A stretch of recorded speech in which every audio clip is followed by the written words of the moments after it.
clearly, as any party would, you use the convention to make it look like you've got a united party here. And whether it's on the Christian base here or the Tea Party elements to more of the moderates, everybody wants to be singing Kumbaya at the end. Now, House Speaker Paul Ryan, well, he will introduce Mike Pence tonight. And they got Ted Cruz to even speak this evening, and I guess he forgives Trump for all that Lion Ted stuff. Well, we will soon find out. The Cruz camp will not say whether or not the Texas senator will finally endorse Trump, but they are saying the Trump camp will be happy with what he says. Now let's go live to Cleveland with our own Andrew Whitman, who's there. He caught up with, among other people, Peter King and Alphonse D'Amato, and he asked them about the state of their party. Andrew? Well, good evening, Rich. And you got to give the Republicans here at the convention in Cleveland some credit. They are doing their best to put a fronted face or a united face on. Most people are saying that there is more that unites this party than divides this party. But as you mentioned, Ted Cruz is speaking tonight. And you look at the other main speakers, we'll also get Scott Walker and Marco Rubio, all of whom ran against Donald Trump in the primary process, and none of whom have endorsed Donald Trump. Rubio's come the closest, saying he supports him, but that's about it. And as you mentioned with Ted Cruz, none of them are expected to endorse Donald Trump from the podium tonight. So that's a pretty good bit of evidence that this is somewhat of a fractured party, despite all of their best intentions. Now, on that front, I caught up with, as you mentioned, Peter King and Al D'Amato. They were trying to find common ground with Donald Trump where they could, but yeah, this is still a fractured party. Are you concerned that the party is becoming too ideologically far right? Well, I've had differences with Donald Trump, but on balance, I support him far more than Hillary Clinton. To me, the key issues are national defense, homeland security, supporting police, and the Supreme Court. On those issues, Donald Trump and I are almost entirely together. As far as others, listen, it's a big party, and you try to bring it as close to your views or my views as possible. The fact is that Donald Trump won, and overall, the Republican Party, it's a national party, and I'm supporting that party over the Democratic Party. We know there's a lot of anger from voters. There seems to be a lot of anger from politicians, from elected officials within the party. Is that dangerous for the country? I don't see it. I see a handful of disgruntled people.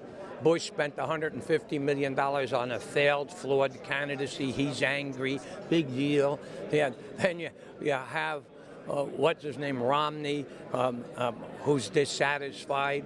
I mean, here's a guy who went this way, that way. And by the way, Bush, didn't he make a pledge? Didn't he take a pledge to support the candidate? Shame on him, and shame on his family. This country and this party elected 2 presidents, 2 governors he gave them, and now they're not happy, so they're taking their bat and ball and going home. They don't represent the Republican Party. They're a bunch of self-serving egomaniacs. Okay, so who can unite this Republican Party? Well, let me offer up 2 names for you. The first is Hillary Clinton. Every Republican I talk to, it's almost like it's come out of a Xerox machine, mentions a binary choice for voters in this election. It's either Donald Trump or Hillary Clinton. They're banking on a lot of voters hating Hillary Clinton and uniting the party behind Donald Trump for that reason. The second name is the guy who's headlining tonight, Mike Pence. Mike Pence, very well respected among conservatives and has the capacity to sort of bridge some of these gaps that are dividing the party. Will he spend his speech trying to do that, or will he spend his speech trying to reach out to other voters, the ones in the middle, the ones who are undecided? That remains to be seen. That's the latest from here in Cleveland, Rich. Let's send it back to you in the studio. Hey, Andrew, one question about some of the optics we're hearing from people that are there, that there's a lot of empty seats and also there's not a lot of emotion. You've been to other conventions. Is that a fair representation or not of what's going on inside Quicken Loans? I'd say there's less enthusiasm than I've seen at other conventions. In part, I think that's because the primetime speaking roster is a little, how shall we say, unusual. I don't think there's been a lot of people who have been lining up to watch the UFC president or the 419th ranked LPGA golfer in the world or whomever else has been appearing. So there's been a lot of, we'll say, quality time spent at restaurants and bars throughout the arena while that's been going on. But I'm also hearing some reports of some dissatisfaction frustration within some of the delegations. I heard a report that a number of New Jersey delegates were taking off and heading back home because Chris Christie already spoke. I have not seen the New Jersey delegation yet today. The convention hasn't kicked off. That's one of the things I'll be keeping an eye on to see how many empty seats are next to that big banner that says New Jersey. All right, Andrew, thank you very much. Listen, clearly, Chris, you got the memo from Al D'Amato that there's frustration and there's sniping internally. Do you think, you've voiced in this program your own share of objections, and clearly you're a John Kasich supporter. We'll talk about Mr. Kasich in a little bit, but is the problem a lot of Republicans have with Trump his policies, his tone, or the fact that they don't know still, as we're almost in August, what he stands for? All three. No, all three. First off, your folks in Cleveland have done a great job. Both interviews were interesting, and the one with Al D'Amato I thought was striking. You know, Al's always been candid. I love serving with him. I thought he was a great senator to work with, but his attack on the Bushes was vicious. To say they were egomaniacs when the biggest egomaniac I've ever encountered in politics is Donald Trump. So I think he said that somewhat out of anger. I know Peter King. I really like Peter. He was really wrestling with how he could say something positive. And what's the problem for a incumbent elected official? If he disses Trump too much, there are Republicans in his district who won't vote for him. And if he talks about what a great guy he is and he's perfect in every way, he's going to lose a lot of votes. You know, Mike, I think in many ways, what happens in November will have so many consequences beyond just the next 4 years. Which kind of people are going to choose to run for office, how they're going to campaign, and also the idea that parties matter anymore. Party apparatus matters anymore. Trump said, for example, yesterday that, hey, I don't need to spend money on ads. All I need to do is tweet something and I get the same result. For a guy like you, who's run campaigns, who's managed this, who's dealt with all the different competing egos within party infrastructures, is he right? Are we going to learn here that whether it be field operations, get out the vote, all those things, they do it for a reason, that you have to do it or else you can't get elected? I think we're already seeing that it's actually not right. I mean, the fact is Donald Trump's decision not to put in place an actual campaign apparatus has resulted in a series of missteps. He's running against, as popular as Hillary Clinton is with Democrats, she's one of our more flawed candidates to have run, largely because she's been in the public eye for so long, because she's been a target by Republicans for so long. The attacks have stuck. And the fact that in spite of that, Donald Trump, who's sort of this in a year when folks sort of want an outsider again, has not been able to capitalize on that. It's in large part because he just keeps making mistakes, largely because of the fact that he has no apparatus, no actual support system. He hasn't been able to really raise money. You know, if you can't get a speech done without copying verbatim a speech from the 2 conventions ago, I mean, what does that tell you? So I don't think that's the case. I do think, though, come November, what will likely happen on the Republican side, I still stand by. I think Hillary Clinton will probably win the election by 8 points.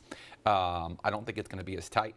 And I think that what's going to wind up happening for the Republican Party is one of 2 things. Either it totally fissures, or some more rational folks in the party, sort of moderates or at least, you know, center-right folks, are going to say to themselves, you know what, this strategy of sort of saying whatever you want to say, dividing demographically, cannot work for the future, and hopefully there will be a rout of that side of the party so that we can have 2 competitive parties, because frankly, for my party, the best thing for my party is to make sure there's someone out there who's keeping us sane. And I'm hopeful that at the end of this thing, that's what's going to happen. You know, Dom, I think there's a huge opportunity tomorrow night for Donald Trump. I don't think what I'm about to say he's going to do or he's going to take it. But if he got up tomorrow night, and yes, do the braggadocio, tell everyone how great it's going to be, don't give specifics, I get that, okay? I'm not living in a make-believe world. But if he said, you know what, I want to take a minute or 2 here to rethink a couple things that have happened. I still believe we need a wall. I still believe we've got to change immigration. But you know what? What I said about that judge, I went too far. Sorry about that. And he does that a couple more times, showing an ounce of humility and recognition. Wait, who is that supposed to please? If it's, well, I'll tell you who it is. If he wants to get any Latino votes or whatever else, right? Polling already shows can't he's doing just win better. with- He's doing better with African Americans now than what was predicted. And I've told you, I don't know why, but I mean, to think that Donald Trump is going to get up there and apologize is wonderland. He's losing the female vote by 23 points. Right now, it's still early, Richard. Don't count this guy all Okay, out. I get that, but my point is, wouldn't he be helped with a scintilla of humility just to show that he's got that in the toolbox? But he's already got a divided party. He's going to lose. If he does what you say do, he'll lose every base of support that he has within the... No, see, I don't think that. I think... So you think he should get up there and apologize? No. I think that he will. I think he can backtrack on almost everything he does, and people will make a still world love of him. difference. I mean, Agreed. for instance, I got this fundraising letter. I sent it back and said, I thought you weren't going to ask for money, that you were going to fund your entire campaign. Now it's morphed in, well, I just meant during the primary. But he talked about how when you raise money, you compromise yourself, and nobody cares.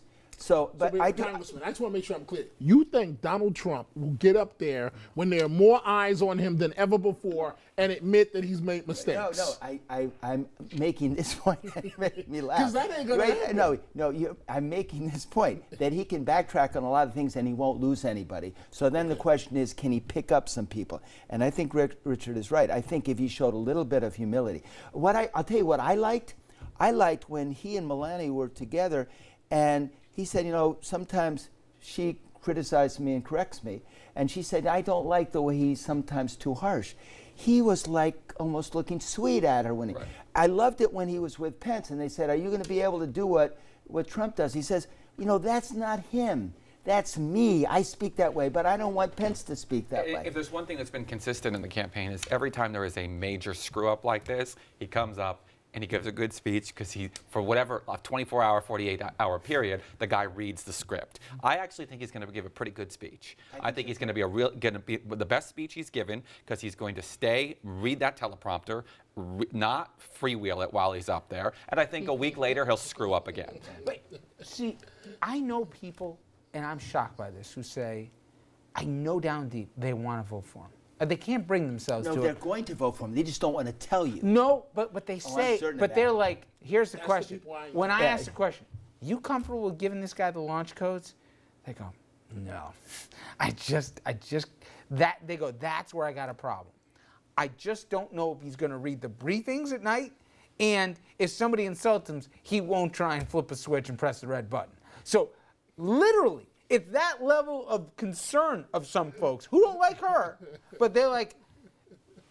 When I was out campaigning when Reagan was up for election, and I was a state rep, and everyone thought he was going to lose. Now Reagan is not Trump, but people didn't want to admit they wouldn't vote for him because he was the actor.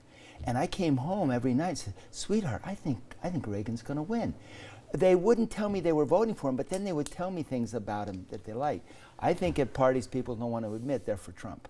Oh, they admit it to me out front. Well, and I find that odd as an African American. Let me start over again. And then they criticize us. They say you're unfair to him on the show. No, that's what I get a lot. Some people do, admit they're voting for him, but some people don't who are going to vote for him. Well, we're going to find out soon enough. Now, when we come back, Mike Pence, he'll be the headliner tonight here, but a lot of people, they're still talking about the real differences between he and Donald Trump. So what can we expect from the running mate tonight here? And does it matter? They're so far apart on so many things.